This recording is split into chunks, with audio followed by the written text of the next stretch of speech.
I am from Wuhan, and I heard a lot about COVID-19 in Wuhan over the past 100 days. But did people really listen? The most important thing is information. Like any viruses we've met before, there is no perfect information. When one breaks out, people are confused. How bad is it? What should we do? And what if we do nothing? That is what happened in Wuhan in early January. But the signs became clear very soon. It was a new virus. It spread to humans, and it could spread fast.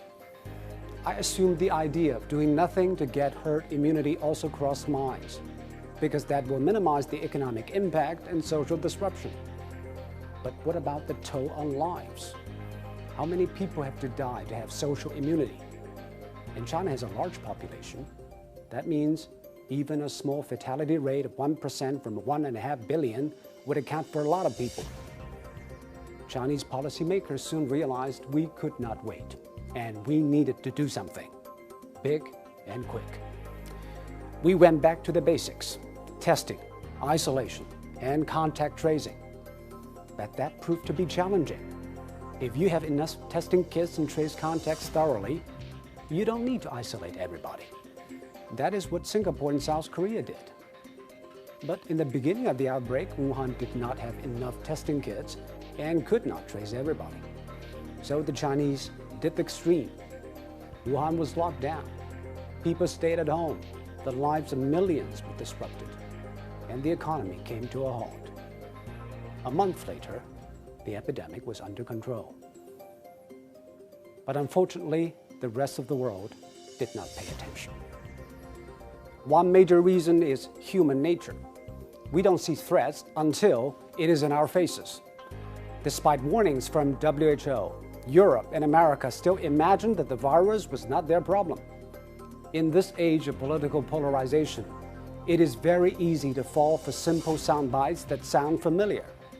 But the real world is not simple, neither is it familiar. It is also a policy problem. Politicians and even some scientists were still arguing about the nature of the threat. Is it a super flu or a cataclysmic pandemic, or is it something in between? I guess they were blind to blow-by-blow accounts of Wuhan doctors fighting fatigue and desperation. The mortality rate is not big, but big enough to think again about everything. COVID-19 is an equalizer. Did China do everything right? No. There is a lot that needs to be revisited, refined, and even reformed. But if you're blinded by stereotypes like how we can trust information from a communist country, you are not only doing injustice to the painful efforts of the Chinese, you are denying yourself a chance to gain insights into a common enemy that respects no national borders and political inclinations. Let us not be provincial here. Some of the ideas and practices might not apply elsewhere, but it won't hurt to listen. Isolation means isolation. It needs compliance from the people. China underwent a period in which the government moved infected patients and even their close contacts from their homes and put them in strict quarantine. That is extreme, but that also dramatically cut down infections. People think of the Chinese as disciplined, but what I saw in Wuhan was beyond normal discipline. Nobody stayed indoors because their apartments were blocked by metal bars. They stayed at home because they commit to each other.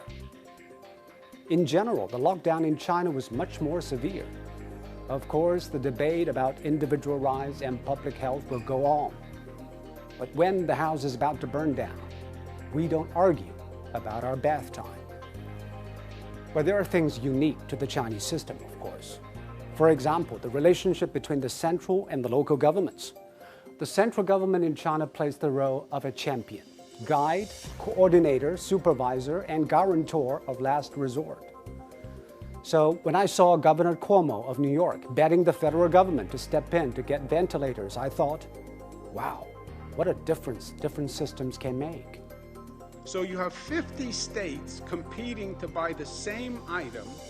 We all wind up bidding up each other. In February alone, the central government in China sent 16,000 ventilators to Hubei. Yes, one part of the country is locked down, but it is not cut off. On the contrary, it is lifted up by the rest. The American system is different. The federal government in D.C. is not the central government in Beijing. But to deal with the epidemic, strong central leadership has undoubtedly helped. I'm not saying the Americans should copy and paste. They would not and could not. But at least they should understand the forces at work and help their system improve. Of course, different societies have different values. The Chinese prize collective benefits, and the Americans value individuality. But we need not go one way or another. We need to keep a new balance when the wind blows hard and from an unknown place. COVID-19 could also be a great corrector. Drop all the lenses that might blind us, because even with the best knowledge and will, it might not be enough, let alone being distracted by all the bias and bigotry. What a doctor did in Wuhan might save a life in Bergamo, and a New Yorker did not do may end up overwhelming a community in New South Wales. Let us stare at the problem with clear eyes and clear conscience, and let us do it together. We fight this with our strength and vulnerabilities. My families and friends back in Wuhan told me they are on the move again. They felt the pain, they fought the plague, and they embraced life regained. They hope the world hears it.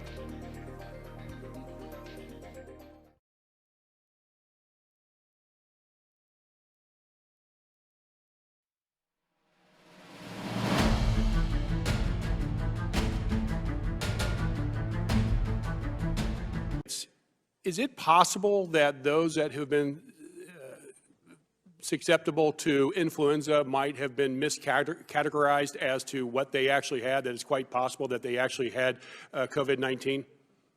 The standard practice is the first thing you do is test for influenza. So if they had influenza, they would be positive for. But only if they were tested. So if they weren't tested, we don't know what they had. Correct. Okay. And if somebody dies from influenza, are we doing post-mortem testing to see whether it was influenza or whether it was COVID-19? There is a surveillance system of death from pneumonia that the CDC has. It's not in every city, every state, every hospital. So we could have people in the United States dying for what appears to be influenza when, in fact, it could be the coronavirus or COVID-19. Some cases have been actually diagnosed that way in the United States today. Thank you.